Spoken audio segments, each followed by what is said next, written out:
புடூர் ஸ்ரீதேசிக விநாயகர் திருக்கோவில் அஷ்டபந்தன மகா கும்பாபிஷேக விழா சிறப்பாக நடைபெற்றது.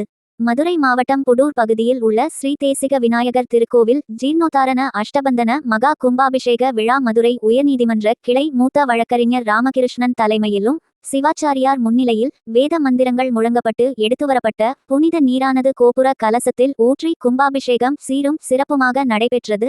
அதனைத் தொடர்ந்து மாபெரும் அன்னதானம் நடைபெற்றது. இந்த அன்னதானத்தில் 1000க்கும் மேற்பட்டோர் கலந்து கொண்டனர். நிகழ்ச்சி ஏற்பாடுகளை புடூர் தேசிய விநாயகர் திருக்கோவில் விழா கமிட்டியினர் மற்றும் பொதுமக்கள் சிறப்பாக செய்திருந்தனர்.